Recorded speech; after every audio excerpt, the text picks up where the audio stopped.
దేవుని పరిశుద్ధ నామంకి స్తోత్రములు. మరి మన విశ్వాసంలో మనం పడిపోయి ఉన్నామా? మనము ఏదైనా క్రియతో మరి దేవునికి దూరమైనామా? అయితే మరి దావీదు ఏ విధంగా అయితే దేవుని సన్నిధిలో ప్రార్థించినాడో, ఆ విధంగా మనం ప్రార్థించిన యెడల తిరిగి దేవుడు మనల్ని తన దినదిన వాత్సల్యము చొప్పున ఆయనలో వచ్చే దినంలో రోజు రోజు వచ్చే వాత్సల్యం మన మీద చొప్పున ఆయన మనల్ని కరుణిస్తాడు. చూడండి దావీదు ఏ విధంగా ప్రార్థిస్తున్నాడో ఆ విధంగా మనము పశ్చాత్తాప ప్రార్థన చేయాల. 51వ కీర్తన 1వ వచనంలో, దేవా నీ కృప చొప్పున నన్ను కరుణింపుము, నీ వాత్సల్య బాహుళ్యము చొప్పున నా అతిక్రమములను తుడిచివేయుము. చూడండి, ఒక దేవుని యొక్క వాత్సల్యమే, దేవుని యొక్క దయ చొప్పుననే, దేవుని యొక్క బాహుళ్యము చొప్పుననే, ఆయన బాహువు చేతనే మన అతిక్రమములు తుడిచివేయగల శక్తి ఆయన ఒక్కడికే ఉంది. మన పాపములు తుడిచివేయే శక్తి ఆ దేవునికి ఒక్కడికే ఉంది. ఎందుకనంటే దేవుడు లోకాన్ని ప్రేమించి వచ్చి తను ఆ బలియాగమై రక్తముతో మనల్ని కొని ఉన్నాడు. కాబట్టి ఆయన ఒక్కడికి మాత్రమే మన పాపాలు క్షమించే శక్తి ఉంది. అదే 51వ కీర్తన 10లో మరలా ఈ విధంగా అంటుంది, దేవా నా యందు శుద్ధ హృదయము కలగజేయము. అది పాత హృదయమయ్యా. ఆ హృదయంలో అంతా నాలో పాపం నిండి ఉండే, కానీ నా హృదయాన్ని క్రొత్తగా మార్చమంటున్నాడు. శుద్ధ హృదయం కలుగజేయం. అంతరంగంలో పైపైన కాదు, లోపల భాగంలో అంతరంగంలో స్థిరమైన మనస్సు. ఈ మనస్సు ఎటెటో ఉరుకుతుందయ్యా. ఒక స్థిరమైన మనస్సును నూతనముగా నాకు పుట్టించుము. ఒకటేమని అడుగుతున్నాడు, శుద్ధ హృదయము, స్థిరమైన మనస్సు. ఈ మనస్సు ఎటెటో పోతే ఈ హృదయము శుద్ధంగా ఉండలేదయ్యా.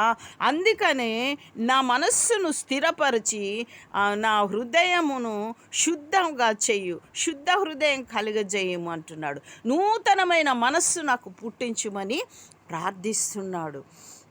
అంతేకాదు 11లో, నీ సన్నిధిలో నుండి నన్ను త్రోసివేయకమయ్యా, నీ పరిశుద్ధాత్మ నా యొద్ద నుండి తీసివేయకము, నీ రక్షణానందము నాకు మరలా పుట్టించుము, సమ్మతి గల మనస్సు కలుగజేసి నన్ను దృఢపరచము. సమ్మతి గల మనస్సు అనంటే నీ వాక్యమందు నాకు ధ్యానమును కలుగజేయము, ఒక సమ్మతి నమ్మకము కలుగజేయము, ఒక నిర్ణయత నీ వాక్యంలో నాకు కలుగజేసి నన్ను దృఢపరచము. అటువంటి మనస్సు నాకు దయచేయమయ్యా, నీ పరిశుద్ధాత్మ నుండి నన్ను దూరం చేయకండయ్యా అని అంటున్నాడు. యెషయా 43:18-19లో, మునుపటి వాటిని జ్ఞాపకం చేసుకొనకుడి, పూర్వకాల సంగతులను తలంచుకొనకుడి, ఇదిగో నేనొక నూతన క్రియ కలిగజేయుదును, మీరు దానిని ఆలోచించుడి అని అప్పుడు దేవుడు మనల్ని ఆదరించి మనల్ని బలపరుస్తున్నాడు. దేవుడు ఆయన ప్రవచనము ద్వారా, ఆయన యొక్క మాట, మరి యెషయా ద్వారా మరి దేవుడు మనల్ని బలపరచండి. ఆయన మరి ఆత్మపరవశుడై ఆయనలో నుండి దేవుని వాక్కు మనల్ని బలపరుస్తుంది. సరే, మరి మునుపటి వాటిని మర్చిపోండి, జ్ఞాపకం చేసుకోకండి. పూర్వకాల సంగతులు, నువ్వు పాపం చేసినవేమో, నువ్వు దేవుని సన్నిధి నుంచి తొలగిపోయినవేమో, ఓకే, పర్వాలేదు, నా దినదినము నీ యందు నూతన వాత్సల్యం ఉందని మరి కీర్తనలో ఉంది కదా. ఆ విధమైన నూతన వాత్సల్యతతో మనల్ని దినము దేవుడు కడుగుతున్నాడు. మరి ఇదిగో నేను ఒక నూతన క్రియ చేయుచున్నాను, మీరు దానిని ఆలోచింపరా. నేను నూతన క్రియ చేస్తున్నాను, మీ మనస్సును స్థిరపరుచున్నాను, మీకు శుద్ధ హృదయం కలుగజేస్తున్నాను, ఇదిగో నేను ఒక నూతన క్రియను కలుగజేస్తున్నాను అని అంటున్నాడు. ఇప్పుడు చూడండి, గొంగళి పురుగును చూస్తే అందరూ ఏం చేస్తారు? అసహ్యించుకుంటారు కదా దాని క్రియలు. అదేవిధంగా మన పాత క్రియలు మరి గొంగళి పురుగు వలె అందరికీ అసహ్యమైన క్రియలుగా కనబడినప్పుడు, మనం క్రియలు చేసినప్పుడు అందరికీ మనం గొంగళి పురుగులాగా కనబడతాం. దాన్ని చూస్తే అసహ్యించుకుంటారు, దాన్ని చూస్తే చిరాకు పడతారు.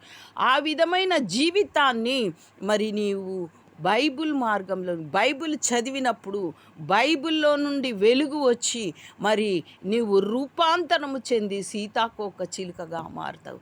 అప్పుడు చిన్న పిల్లలు సహితము దాని యొక్క ఆకర్షణకి లోనవుతారు. అంటే నిన్ను అనేకులు నువ్వు అనేకులను ఆకర్షిస్తావు, దేవుని సన్నిధికి తీసుకొచ్చే బిడ్డగా తయారవుతావు.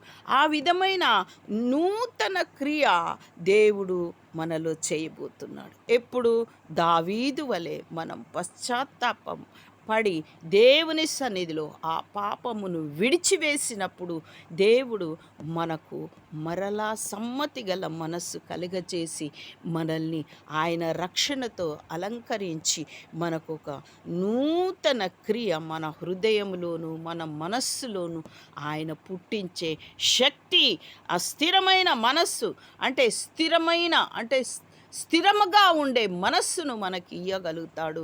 శుద్ధ హృదయము మనకి ఇవ్వగలిగే శక్తి దేవుడు మనకు ఇచ్చునుగాక.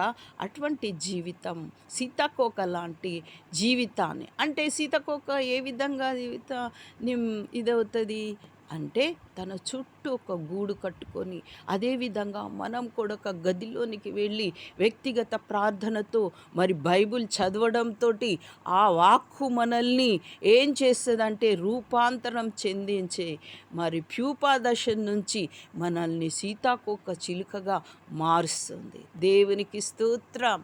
ఆ విధంగా మనము అందులో గదిలో మరి ప్యూపాదశలో అది ఏ విధంగా అందులో ఉండి మార్పు చెందుతుందో అదేవిధంగా మనము దేవుని సన్నిధిలో ఏకాంతమైనటువంటి ప్రార్థనలు, ఏకాంతమైనటువంటి మరి ఏకాగ్రతతో దేవుని సన్నిధిలో మనం గడిపినట్లయితే మనము రూపాంతరము చెంది నూతనమైన సీతాకోక చిలుకల వలె మనల్ని చేయగల శక్తి కేవలము